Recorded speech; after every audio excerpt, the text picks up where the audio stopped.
It's a thing that happened. Okay, so we're back, and yes, we're dressed in different clothes than we were before. But it's totally the same day. It's totally the same day. No, it's not. Not really, no.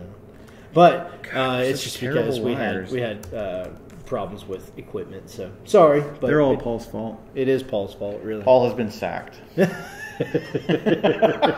The ones responsible for sacking Paul have been sacked. Yeah.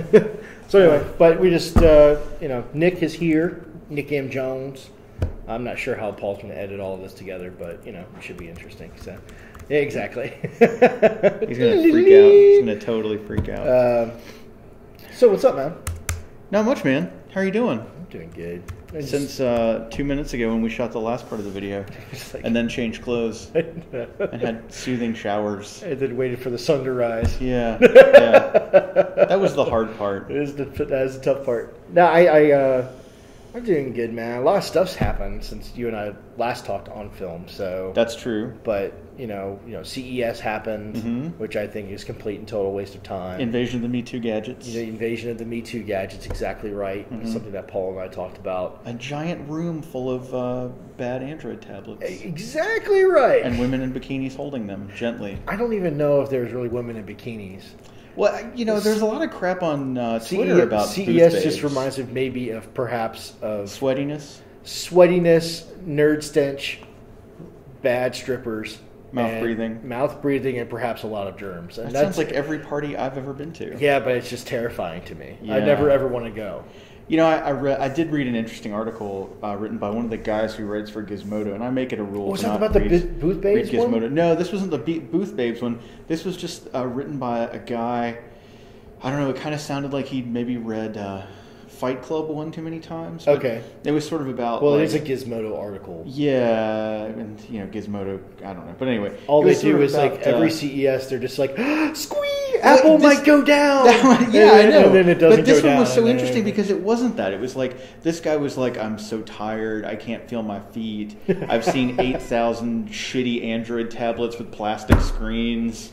Everything is terrible. The food is bad. It just reeks of sadness. Yeah, and it was really weird. It was kind of existential and strange, and so it got retweeted by a lot of people who normally avoid Gizmodo like the plague, like people like John Gruber. And I should take it off my Facebook feed, but I just don't. Gizmodo? Yeah, every once in a while they throw something interesting on. It's like TechCrunch now. TechCrunch is going away. Pando Daily. PandoDaily.com. Oh, you're doing a plug. He's doing a plug. I just found this, and it's like PandoDaily.what? .com. It's like the mass exodus of all the good writers from TechCrunch have gone to Pando Daily. Oh, okay. It just launched 2 days ago. And it's like Michael Arrington and... Wait, he's good? Well, not Arrington. But the editor-in-chief who was with TechCrunch, she was really good. She's the one who founded it by herself. MG Sigler, Paul Carr, a bunch of really good writers. And they're all on there. And it's starting to blow up. And it's just really good stuff. All right. Well, I'm gonna Instapaper this. Instapaper that sucker. And I'll blame you when I have the inevitable fallout and don't want to read it anymore. So I interrupted you about the Gizmodo. I apologize. No, that was basically it. I mean, there's just a lot of Me Too stuff out there, and I think everybody's sort of scrambling because they don't know quite how to beat the iPad. Still. I mean, this is a 3-4-year-old device now, and they still don't know 3, I think, quite what to do about how to. Well, that's the whole point. I mean, Ballmer sitting there in 2007 laughing about the iPhone. That's one of my favorite YouTube clips of all time. This guy's laughing about that, and he's saying, "Well, we've done the tablet before and everything, and with a giant stylus, and how Jobs just said the stylus, your styluses are these, your fingers, and it's very smart, And I'm sitting down and I'm looking at now that CES is come and gone, and they actually are pimping out RIM's new playbook. Saying, "Oh, the new OS looks good." It's a RIM playbook that does email and probably internet badly, and they're still touting it like it's the best thing since yet sliced bread. another playbook. Yeah, yet another playbook, and it blows my. And the new OS for RIM, they're talking about how great it's going to be. It's not available until the end of 2012. Yeah. How is a company supposed to survive if they're putting out stuff at the end of 2012? You know what I mean? That's the thing, but I mean, the conflict that I have with that is like, I do applaud. You want to do good stuff. I agree. Yeah, well, not only do you want to do good stuff, but I think it would be in the best interest of a lot of these companies to not necessarily just want to do Android stuff. Okay. And so I applaud these companies like, HP tried to do for an hour and a half tops before they utterly gave up and shot themselves in the foot, and like BlackBerry's trying to do to actually produce an operating system. And not really an operating system. That's sort of a misleading term. A platform. I'm just starting to think, and I know it's been like this forever, but I'm starting to think of tech journalism as a bunch of squealing 13-year-old girls. Mm-hmm. Because every time something different happens that's not Apple, they squeal like, the quarterback for the football team's walking down the hallway. Yeah. And yet the moment when something good is actually going to happen, when they have a Apple announcement that's going to probably change the face of education forever when it comes to like the end of textbooks, mm-hmm. and it's going to all go on your iPad now, right, yeah. and how that's interactive textbooks to help people learn as they read. Mm-hmm. It's going to change the face of education forever, and they're kind of like, oh, it's another Apple thing, whatever. And it just, they are very fickle. I mean, and then the new iPads announced it's like Retina display, quad core. No one has quad core out there, and rumored. Yeah, if it were to happen, they're like, it's quad core, but it's Apple, and it's closed, and you can't do anything with it. It doesn't even have an SD card slot that I can't put, a little chip in there to expand memory. It's that type of bull crap that just makes me so mad. Yeah, innovation is staring you at the face, and yet you guys are the ones saying you want to deal with innovation, yet they're so hoity-toity that they can't even deal with it. Oh, God, I favorited a really great tweet from somebody. And I'm sorry this has turned into one big, Don't apologize. Bitch session. Apologizing is a sign of weakness. Thank you. You don't want to appear weak. Thank you, Agent Gibbs. I mean, you really don't want to appear to be a giant weakling, do you? Well, thanks to new fucked up Twitter UI that I don't understand. I hate that. I don't hate it. I don't. My app one though is on the old Twitter. It won't convert over to the new Twitter. I don't know why. Yes, it's probably because you're still using basic auth and not OAuth in that Twitter client. Perhaps. Wow. I'm not sure. Yeah, I can't find my favorite tweets anymore. But the point of the tweet was, that I automatically dismiss anyone who calls someone who uses a Mac a fanboy as being just a shallow moron. Okay. So tell them the story about the guy who. Okay, so Nick is probably one of the best builders / designers you'll ever meet. But he also worked on my app, AirTalk, and he encountered another person who in this area that has done an autism app as well, but it was originally for Windows tablets. And you met him and his designer at Stella, which is a coffee bar. We did have sort of a brief interaction. So tell me that. Do you remember what they said to you? What you told me that they said? I don't remember. So they basically just wrote you off. Yeah. Remember everybody saying that Apple is a toy? Oh yeah. They were just sort of generally dismissive, and I think like you were saying. I mean, a lot of this sort of punditry that goes on is sort of it's like the confirmation bias game, right? Yeah. Everybody just wants to see their opinions about the world confirmed by some kind of external source, right? Oh, we all do. And so that's when I hear people say stuff like that, it's such a transparent reminder of confirmation bias. It just doesn't bother me anymore. I mean, this is a guy who, he's showing me like screenshots of his thing, and he spent all this time and all this money on like Windows tablets, and I think they were talking about doing some kind of Android thing on like the Motorola, whatever Zoom it's called. At the time. Zoom, okay. I think. It just doesn't bother me. I mean, it bugs me. And well, maybe it's because I'm just really super passionate about it working. Yeah, I want stuff to work. Sure. And if it works, great. Right. You can have the flashiest UI in the world. If it doesn't work. And this is a prime example: Facebook versus Path. Mm-hmm. The Facebook app is terrible. I have to go through 6 different screens to get to where I want to go. Yeah. The Path app, I tap a little plus button, everything I want right there. I love Path for that reason. Yeah, and that's an example of a company that felt as though it had been sort of freed from conventions because they didn't feel like they had to build one of these apps that sort of change the world. Well, not necessarily that. It's like their internal specification for that app was, we're going to design an app that doesn't depend on authorizing yourself through Facebook or through Twitter. This is a separate network, and we can do whatever we want with it. It's not dependent on any of these other networks, and it really is just absolutely beautiful. But I mean, I've been crowing all this week about an app that I've started to use again that initially repulsed me and still does, but still does what it does so well, and that's Things.